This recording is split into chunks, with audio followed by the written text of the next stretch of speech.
Meus irmãos, deixe eu falar novamente para aqueles que chegaram um pouco depois, que nós estamos hoje celebrando 124 anos da pregação evangélica em Caruaru e no agreste do Pernambuco. O culto marco aconteceu no dia 15 de agosto de 1898, portanto, há 124 anos, não é? Este pioneirismo trouxe o evangelho para a nossa região, resultou na organização desta igreja, e a partir da organização desta igreja, outras tantas foram implantadas no agreste do Pernambuco. Hoje nós estamos celebrando a Deus por essa data que para nós é importante, é uma data marcante para nós, é marcante para a cidade de Caruaru e é marcante também para a região, para o agreste do Pernambuco. Deveria estar conosco, segundo os nossos planos, o pastor Santana Dória. Nós já o tínhamos convidado, ele ficou de pregar hoje de manhã e hoje à noite, mas aconteceu que de quinta para sexta-feira, agora, ele me comunicou que a sua esposa teve uma dengue, o estado de saúde dela foi agravado, ela precisou se hospitalizar, ainda se encontra hospitalizada, e ele, portanto, precisou cancelar o compromisso conosco para ficar com a irmã Vânia, que ainda está hospitalizada. Ele manda as desculpas pessoais aos nossos irmãos e também um abraço fraterno, fica aqui registrado o abraço fraterno enviado pelo pastor Santana Dória. É claro que, embora os planos fossem estes, inconveniente algum trará o nosso serviço a Deus, ao nosso culto ao Senhor, porque nós nos reunimos sempre para ouvir a Deus. E quem fala, a pessoa que vai transmitir a exposição bíblica, é secundário na história, porque nós nos reunimos para servir a Deus e adorá-lo. Então, não vai ter nenhum tipo de inconveniente ao nosso culto, ao nosso serviço, à nossa ação de graça. Deus é engrandecido na nossa manhã, é engrandecido no nosso meio pelo povo que se reúne aqui para cultuá-lo. Amém, gente? Além disso, o pastor Pedro me socorreu de última hora, deu um jeito na sua agenda. As coisas também se organizaram, porque o aniversário da igreja de Arco Verde é no próximo domingo, então o pastor pôde, depois de um rearranjo dos trabalhos locais, dar um jeito de estar conosco assim, mesmo recebendo um convite de última hora. Já agradeço ao meu irmão, ao pastor Pedro. Para quem não conhece o pastor Pedro, já foi membro desta igreja, foi enviado por esta igreja, foi recomendado por esta igreja, a igreja de Arco Verde, e hoje é pastor da igreja de Arco Verde, ministro da União de Igrejas. É um prazer ter o nosso irmão, e nós já passamos a palavra, sem demoras, ao nosso pastor Pedro.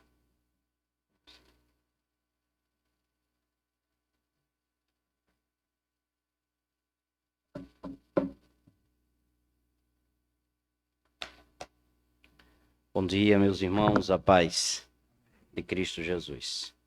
Eu me sinto muito honrado em estar com vocês nesse momento tão alegre para a igreja, comemoração de 124 anos.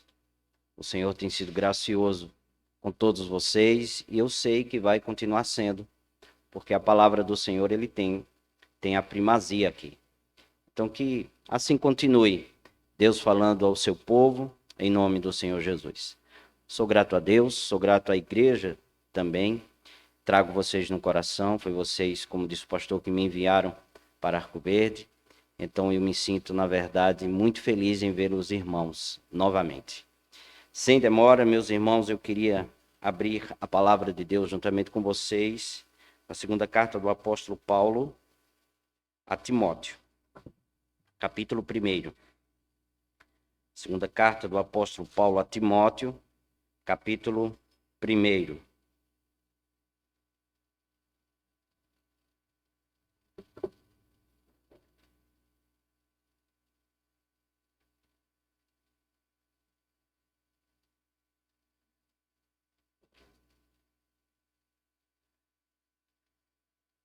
Segunda carta do apóstolo Paulo a Timóteo, capítulo 1.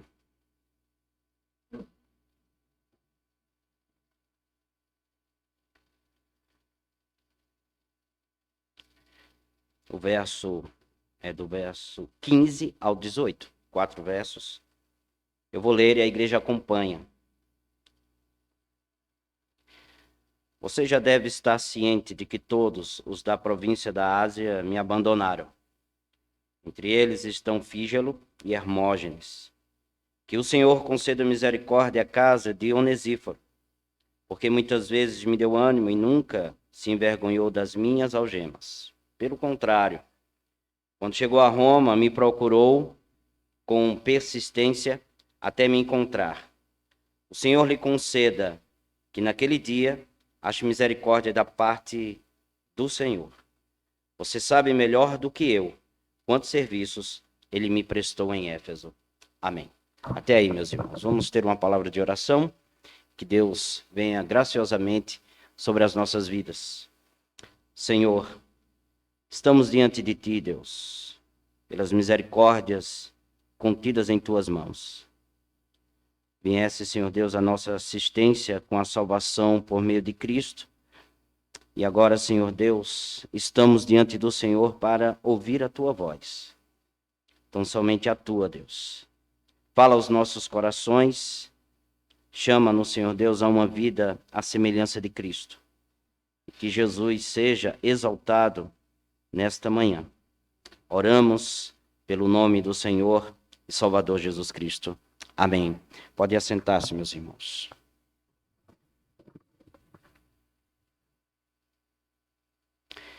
Eu irei falar de uma pessoa em que Deus, na verdade, transformou. Eu quero trazer uma exposição acerca desse indivíduo, mas quando falamos de uma pessoa, na verdade, a gente pode ver nesta pessoa a identidade de Cristo. O que Cristo fez em sua vida. Como Cristo, na verdade, o transformou. Como também Ele fez em todos nós, os que cremos no Senhor Jesus como Senhor e Salvador. Então, Deus, em Cristo, Ele transforma as pessoas. E eu irei falar de um nome, na verdade, em que nele está a identidade de Cristo. Está a graça do Senhor. Essa pessoa, eu nem vocês, colocaríamos o nome dos nossos filhos, mas o seu nome, na verdade, é um nome significativo. Chama-se Onesíforo. Que significa, na verdade, trazedor de proveitos. Portador de benefícios. Poderíamos dizer também portador de misericórdia. É este homem. Para que a gente possa ver a ação de Deus em sua vida, primeiro vamos estar situados no contexto em que ele se encontrava juntamente com Paulo e Timóteo, a quem a carta é enviada. Paulo está em Roma e ele está ali numa masmorra.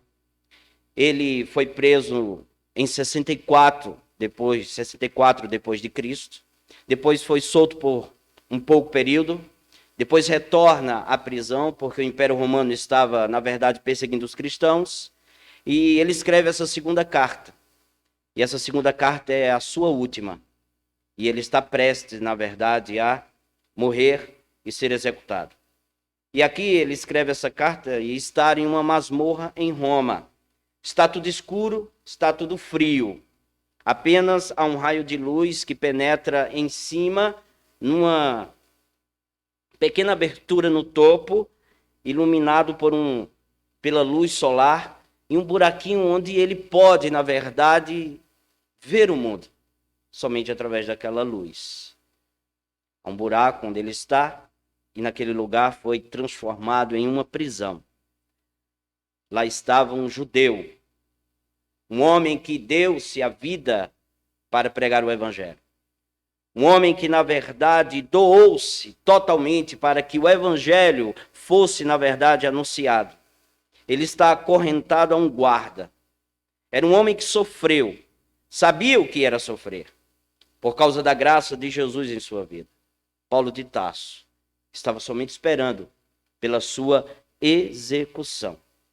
Eu queria que vocês tivessem em mente, meus irmãos, que Paulo, ele não sabia que seus ensinamentos, a sua pregação, mudaria radicalmente a história mundial. Ele não tinha isso em mente. Eu queria que vocês guardassem isso. Tudo o que ele sabia era que os seus dias estavam se acabando. Tudo que ele ensinou também parece que estava indo embora por aqueles que ele pensava que havia abandonado. Ele diz que todos abandonaram. Mas, na verdade, um coração aflito fala todos. Mas não foram todos que abandonaram ele. Mas a maioria, para quem ele ensinou, para quem ele doutrinou, discipulou, pregou o evangelho, na verdade, abandonou. Abandonou ele como um marinheiro que, covardemente, abandona aqueles que estão sem saber como se livrar do barco que estava afundando. De repente, nessa prisão, ele escuta um ruído. Esse ruído é o tampão da cela se abrindo. O preso eleva os olhos em direção à luz que penetra com muita força e não consegue identificar quem estava descendo as escadas para visitá-lo. Mas ele reconhece a voz que diz o seguinte: Paulo, Paulo, graças a Deus eu encontrei você. Finalmente, Paulo, encontrei você. Paulo, sem saber quem era, reconhecendo a voz, disse: Onesíforo, meu amigo, meu irmão, que bom ouvir a sua voz. Os dois homens se abraçaram, apesar do odor fético da prisão, uma cela desagradável, mas eles abraçam-se. Então, Onesíforo, nome grego que é trazedor de proveitos, trazedor de benefícios, portador de misericórdia, abriu a bolsa dele, deu a Paulo pão, frutas, queijos e tudo mais para ele se fortalecer. Onesíforo ficou com Paulo por um longo tempo, visitando ele várias vezes, trazendo notícias acerca do evangelho que, na verdade, ele havia pregado, estava assim se espalhando. Cada vez que Paulo ia, cada vez que Onesíforo ia a Paulo, ele revigorava-se. O apóstolo ficava alegre, o apóstolo tinha ânimo em sua própria vida. Se a graça de Deus na vida de um homem. Por isso que a gente pode ler no registro que está do verso 16 ao verso 18, que diz que o Senhor conceda misericórdia à casa de Onesíforo, porque muitas vezes me deu ânimo e nunca se envergonhou das minhas algemas. Pelo contrário, quando chegou a Roma, me procurou com persistência até me encontrar. O Senhor lhe conceda que naquele dia, na volta de Cristo, ache misericórdia da parte do Senhor. Você sabe, Timóteo, melhor do que eu, quantos serviços ele me prestou em Éfeso. Meus irmãos, diante disso, Onesíforo poderia pensar: Paulo é forte. Paulo foi um grande homem, e ele é um grande homem. Ele é o apóstolo dos gentios. Ele já está acostumado a sofrer.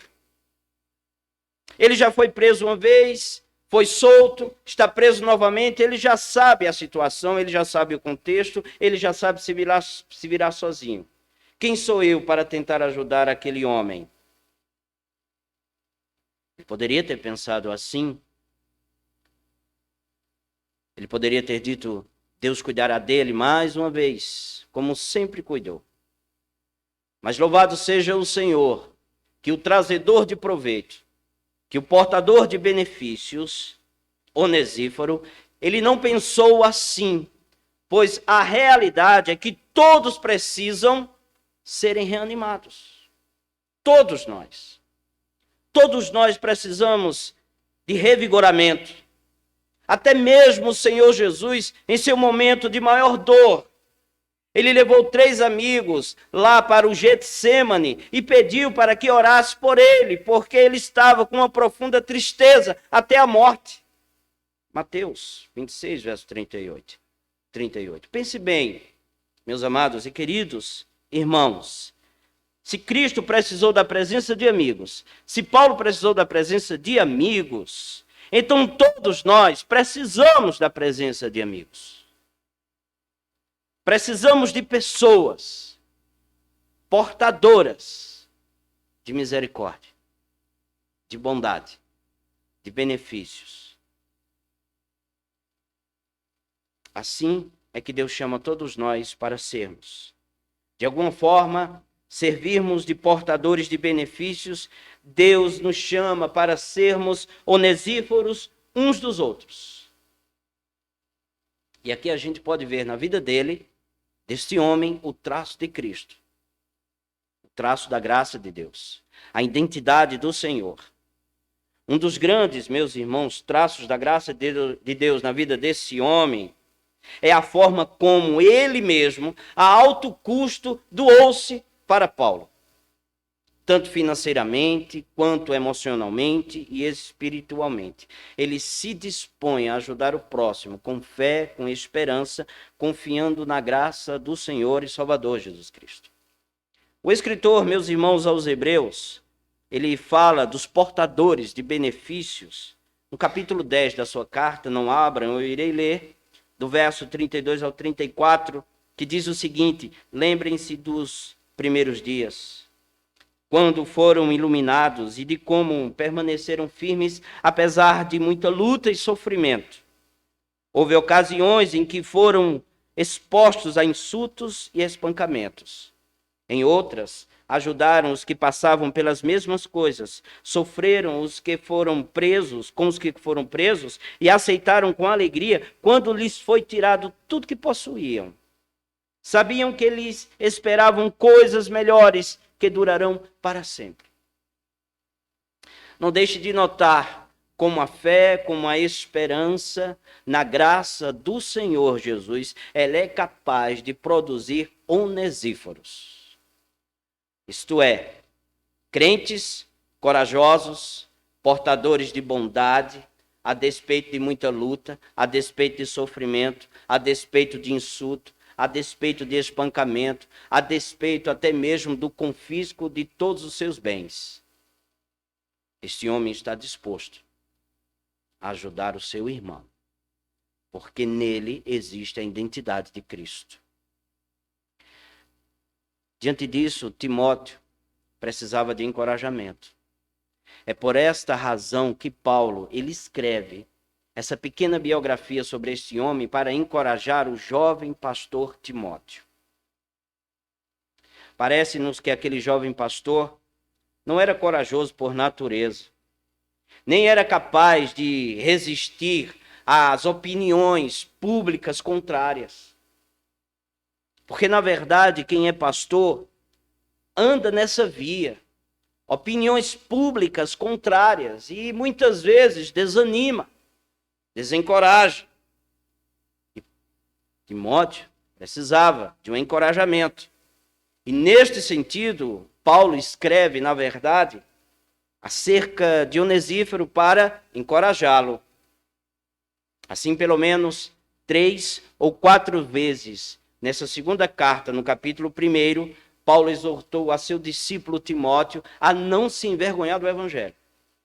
Não se envergonhe do Evangelho. Veja comigo aí o verso 8. Portanto, não se envergonhe do testemunho de nosso Senhor, nem do seu prisioneiro que sou eu. Pelo contrário, participe comigo dos sofrimentos a favor do Evangelho, segundo o poder de Deus. Após esta exortação tão direta, tão contundente do apóstolo Paulo, ele agora usa o próprio exemplo para encorajar Timóteo. Está aí no verso 12. Veja, e por isso estou sofrendo estas coisas, mas não me envergonho, porque sei em quem tenho crido. Estou certo de que ele é poderoso para guardar aquilo que me foi confiado até aquele dia. Por fim, o apóstolo chamou a atenção de Timóteo para o testemunho de Onesíforo. Verso 16, o texto que lemos no início.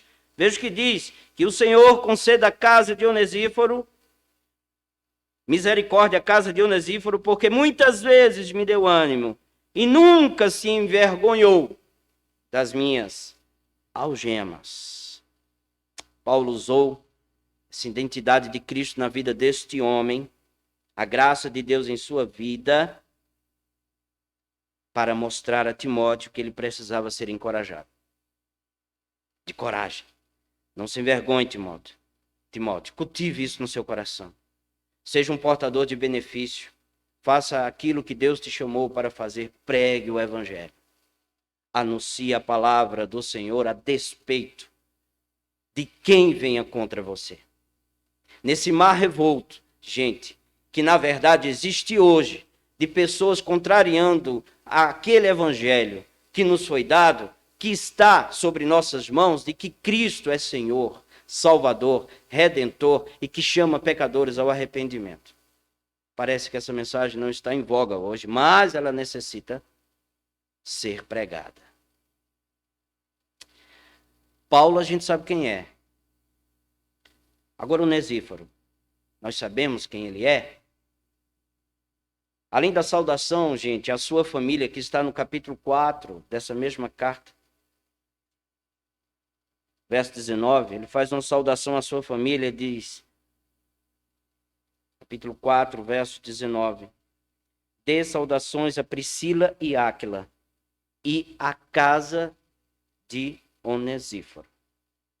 O outro registro está, na verdade, aqui no texto que lemos, no capítulo 1, do verso 15 até o verso 18 sobre este homem. São as únicas referências na Bíblia sobre este homem. Em que pese a brevidade dessa biografia desta pessoa na vida do apóstolo Paulo, o que sobre ele nós lemos é bastante para sabermos três coisas. Três características daquele que é portador de benefícios, daquele que é portador de misericórdia, daquele que é cheio de bondade. Três características. A primeira delas, nós iremos ver hoje pela manhã. As duas últimas, se Deus permitir, analisaremos à noite. A primeira delas é: o portador de benefícios, ele procura pelas pessoas necessitadas. Segundo, ele prossegue através das contrariedades. Terceiro, ele persevera com fé e esperança para receber o prêmio. Pois bem, diante disso, nós iremos ver somente o primeiro ponto hoje à noite, que é o portador de benefício ou o trazedor de proveito, portador de misericórdia. Ele procura pelas pessoas necessitadas. Nós não sabemos se Onesíforo foi a Roma para negócios particulares e aproveitou para visitar Paulo, ou se ele, na verdade, foi somente para esta missão. Mesmo que ele tivesse ido para negócios, cuidar dele mesmo, da sua família, enquanto ele estivesse na capital, ele, na verdade, não sairia de lá até encontrar Paulo. Então, na verdade, o que estava no seu coração de maneira primordial era encontrar o apóstolo, encontrar Paulo em Roma, seu amigo, porque ele ouviu que ele estava precisando de ajuda. Onesíforo estava arriscando sua própria vida em se identificar com Paulo, gente. Os judeus haviam conseguido prender Paulo e dar ele aos romanos, exatamente como um homem politicamente perigoso. Este homem, na verdade, é muito perigoso. Tome ele. Ele, na verdade, falou contra o imperador. Foi a acusação dos judeus. Visitá-lo seria perigoso, gente. Para os romanos, foi um homem que causou uma revolta contra o seu governante mor. Alguém comentando sobre esse texto disse o seguinte: visitar Paulo numa situação como essa seria como visitar um terrorista nos Estados Unidos, preso. A pessoa se tornaria suspeito e alvo muito fácil para uma prisão se assim ele procedesse, mas ele procedeu. Porque ele é um portador de benefícios. Porque ele é um homem que tem em si a identidade do Senhor Jesus. Ao julgar pelo momento histórico, Onesíforo foi a Roma em uma época que os cristãos estavam saindo de lá. Os cristãos estavam fugindo de lá e Onesíforo foi para lá. Nero estava, gente, molhando, untando os crentes com óleo e queimando eles vivos nas praças, nas ruas, nas festas dos jardins romanos. Os cristãos estavam por leões, mas o trazedor de proveito, ele foi até lá. Porque nele tem a identidade de Cristo. Diante do contexto desfavorável, Onesíforo deliberadamente arriscou-se e entrou naquela situação perigosa e localizou, na verdade, o apóstolo Paulo, que estava assim com grande necessidade. Diante do texto, o portador de benefícios, ele não abandona, ele nem ignora quem está em necessidade, quem está precisando. Nunca ele faz isso. Antes de destacar o exemplo positivo de Onesíforo, na verdade, o apóstolo Paulo, ele traça aqui o exemplo de dois exemplos negativos. Para mostrar e destacar quem, na verdade, pode trazer proveito para a sua vida. Pode ser um portador de misericórdia. Veja o que diz o verso 15. Você já deve estar ciente de que todos os da província da Ásia me abandonaram.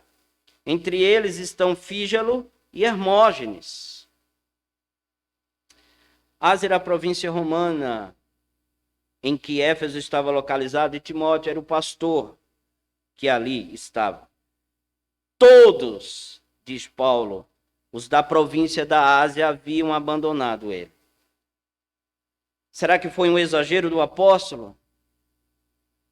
Na verdade, gente, isto quer dizer que irmãos-chave, centrais, que poderiam ter apoiado Paulo, talvez impedido sua prisão, seu encarceramento, falharam com Paulo. E assim ele ficou sentindo como que todos, na verdade, o haviam abandonado, desprezado ele. Uma referência a mais, ou de maneira muito mais específica, só que agora em Roma, esclarecerá o que Paulo tinha desejado dizer com que todos os da província da Ásia me abandonaram. Veja o que diz aí no capítulo 4, verso 16.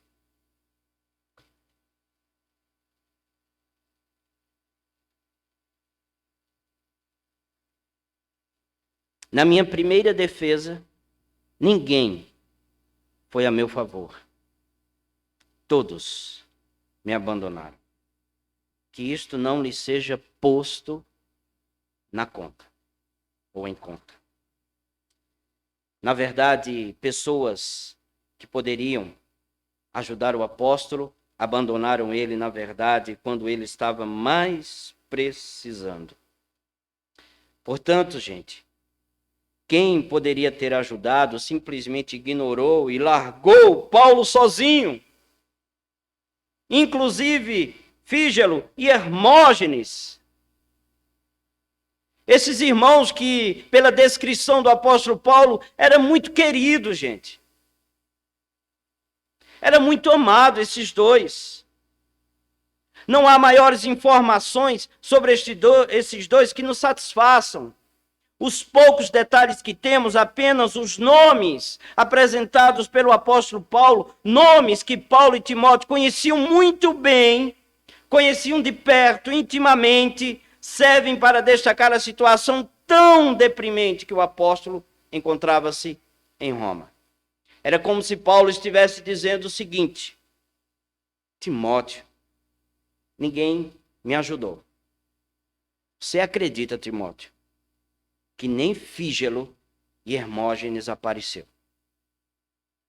Logo eles, que eu amei tanto, cuidei tanto, dediquei tanto para a sua vida, eles não apareceram.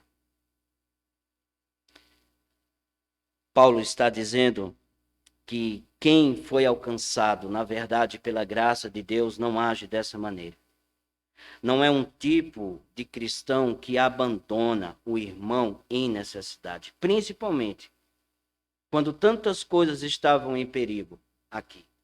E quem vai nos ajudar aqui é John Stott, que comentando sobre esse texto, ele diz o seguinte: veja, o abandono por parte das igrejas asiáticas, mais do que uma questão de deserção pessoal sobre a vida do apóstolo Paulo, representava uma negação da autoridade apostólica de Paulo, o que causaria enorme estrago para o evangelho naquela região. O apóstolo, com profunda tristeza, estava vendo se cumprir, meus irmãos, aquilo sobre o que ele mesmo, anos antes, havia com muitas lágrimas advertido os presbíteros de Éfeso. Capítulo 20 de Atos, verso 28 a 32, diz o seguinte: escutem, meus irmãos. Vou ler em outra tradução, tá bom? Portanto, cuidem de si mesmos e do rebanho sobre o qual o Espírito os colocou como bispos, a fim de pastorearem sua igreja, comprada com o seu próprio sangue.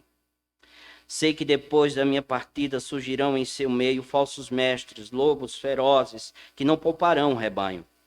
Até mesmo entre vocês se levantarão homens que distorcerão a verdade a fim de conquistar seguidores. Portanto, vigiem. Lembrem-se dos 3 anos que estive com vocês, de como noite e dia nunca deixei de aconselhar com lágrimas cada um de vocês. E agora eu os entrego a Deus e a mensagem de sua graça que pode edificá-los e dar-lhes uma herança junto com todos que ele separou para si. Da masmorra, Paulo estava assistindo uma enorme tragédia acontecer. Lobos se infiltrando na região da Ásia. Falsos pastores, todos o haviam abandonado. Isso causa tristeza para qualquer pastor. Anos ensinando, anos pelejando acerca da sã doutrina, e entra no meio dela, da igreja, lobos com raiva, querendo arrebanhar para si mesmos a igreja do Senhor, para serem notados, para serem vistos. Todos haviam abandonado o seu evangelho, inclusive, ele diz, Fígelo e Hermógenes. Timóteo não poderia se acovardar naquele momento. Seja firme. E aqui eu trago para vocês exatamente isso. Igreja de Jesus, seja firme. Não largue o evangelho. As palavras que vocês têm escutado todos os domingos com o pastor de vocês, abrace. Viva isso. Beba isso. Decore. Faça com que a palavra de Deus na vida de vocês torne-se notória. Porque Cristo será honrado e os falsos mestres serão expulsos para bem longe. É isso que nós desejamos. Ou se convertam ao Senhor. Ele jamais deveria se envergonhar do evangelho, Timóteo. Portador ou trazedor de proveito, gente, não abandona o barco. O portador de benefícios, ele procura a pessoa em necessidade para servi-la, contrastando com todos que o abandonaram, inclusive Fígelo e Hermógenes, Paulo passa a apresentar o belo exemplo de Onesíforo, que está aí no verso 16 e 17. Que o Senhor conceda misericórdia à casa de Onesíforo, porque muitas vezes me deu ânimo e nunca se envergonhou das minhas algemas. Pelo contrário, quando chegou a Roma, me procurou com persistência até me encontrar. Veja que coisa. Veja que belo exemplo. Onesíforo não era do tipo que dizia: se você alguma vez precisar de alguma coisa, me avise, e sumia. Desaparecia. Evaporava. Ele não era do tipo que esperava o outro pedir, ele ajudava. Ele era o que nós costumamos dizer, proativo. Ele percebia e agia. Observe, meus irmãos, o caso em questão. Em vez de pensar em si mesmo e sobre como seria inconveniente, imprudente, perigoso viajar para Roma e se encontrar com Paulo na prisão, Onesíforo demonstrou um amor altruísta, coragem, fidelidade ao Evangelho, ao procurar Paulo na capital do Império Romano. Onesíforo serviu Paulo de pelo menos 5 maneiras. 5 pontos. É onde nós iremos terminar o sermão pela manhã. O primeiro deles, o portador de benefícios, o trazedor de proveito, ele primeiro serve com abnegação. Veja o que está aí, logo no verso 16, que ele diz o seguinte: que o Senhor conceda à casa de Onesíforo misericórdia. Em outras palavras, ele está dizendo, olha, que o Senhor tenha misericórdia da família de Onesíforo. É interessante ele dizer isso, e por que ele diz isso? Porque, gente, mesmo sobre o risco de deixar a sua família sem arrimo, sem sustento, sem segurança, ele foi. O mesmo fez John Bunyan, 12 anos que permaneceu na prisão por causa do Evangelho, da palavra de Deus, preso, com esposa e filhos precisando dele, sendo que uma de suas filhas era cega. Lutero nos ensina também a sermos desta forma, desta maneira, altruísta, cheios de Cristo no coração. Lutero nos ensina, através da sua canção que nós cantamos no dia da Reforma e todos os anos. Ele diz: se temos de perder os filhos, bens, mulher, se tudo se acabar e a morte enfim chegar, com ele reinaremos. Segundo, Onesíforo serviu com afeto. Vocês estão vendo aí, muitas vezes, verso 16, porque muitas vezes, não é assim que está? Poderíamos colocar assim, muitas visitas. Ele não só foi uma vez.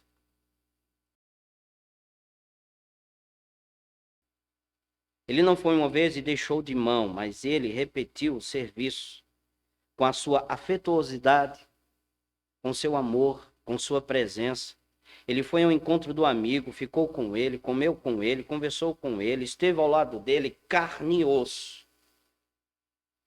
Terceiro, ele serviu com alegria, com ânimo, porque é isso que diz o verso 16, porque muitas vezes me deu ânimo, ou me animou.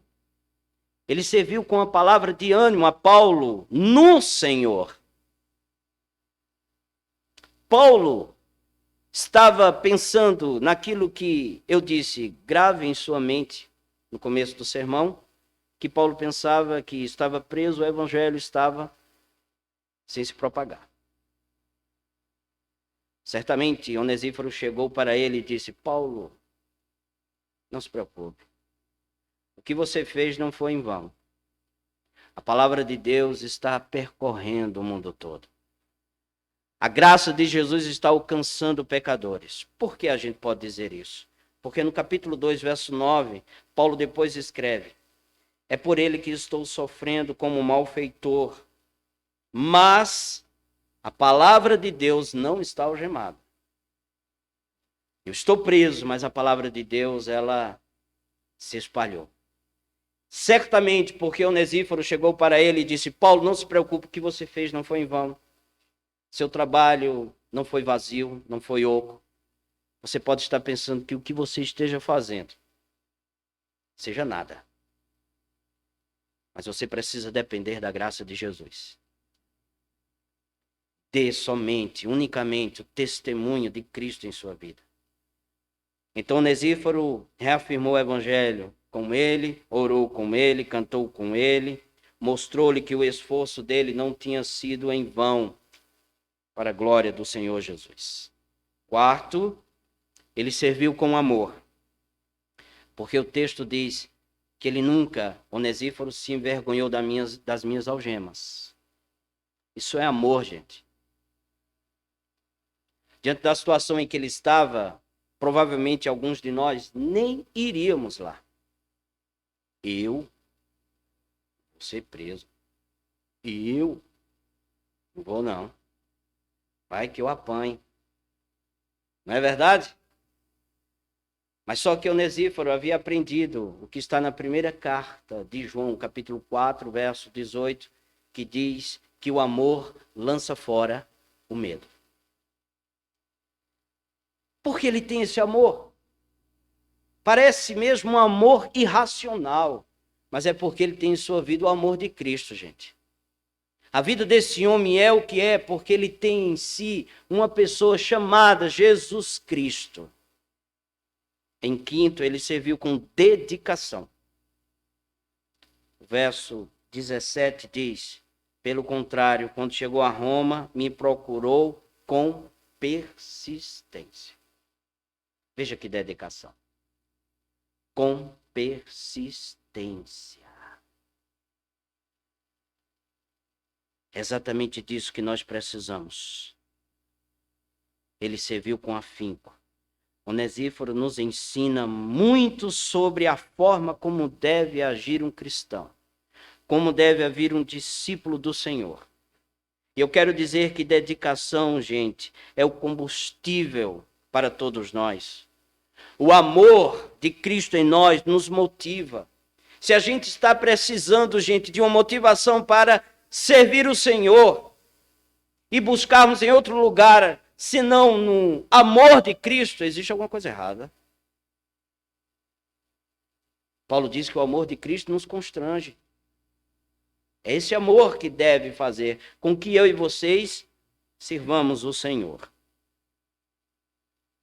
Portador de proveito, de benefícios, procura pelas pessoas necessitadas.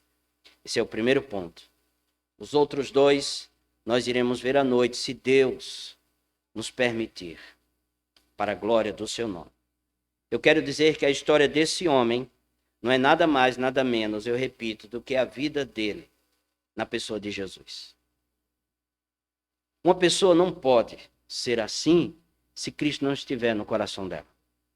Se ele não foi transformado. Se ele não foi guiado pelo Espírito Santo. Uma pessoa assim, ele foi convencido do pecado, da justiça e do juízo. Esse homem, ele não era bom. Ele era como nós, pecadores. Mas o favor e a graça de Deus o salvou. Então, gente, ser um trazedor de proveito não é uma opção para o salvo, não é uma opção sua. Não pense que você esteja pensando ou imaginando, será que eu devo ser, na verdade, um portador de proveito ou não? Se você disser não, você está se declarando não ser cristão. Isso não é uma opção. Não existe negócio quanto a isso. Se falta isso na sua vida, eu quero lhes dizer, entregue sua vida a Jesus. Corra para Ele. Busque o perdão dEle. Reconheça o que você é, porque eu sou um pecador. Mas a graça de Deus, ela me assiste, e assistirá você, e assiste tantos outros que aqui estão. Mas também eu quero lhes dizer que não saia daqui dizendo, eu vou ser um trazedor de proveito para alcançar a salvação. Também está errado. Salvação não é pelas obras, pela graça. É pelo favor de Deus. Que Cristo habite ricamente em nós. Que sua palavra esteja nos nossos corações. Em nome do Senhor. Deus, te bendizemos, Senhor, pela tua palavra. Perdoa nossos pecados, Senhor. Como sempre o Senhor fez. Na verdade, muitas vezes não temos sido um servo fiel ao Senhor. Mas se dependesse de nós, não estaríamos comemorando 124 anos. Tudo depende do Senhor. Essa igreja foi construída, edificada sobre muitos onesíforos da vida. Porque o Senhor, Jesus, o teu santo Filho, estava nele. Vem, Deus, aplica a tua palavra aos nossos corações e sejamos assim, Senhor, revigorados pelo poder da tua graça. Nós oramos em nome de Jesus. Amém.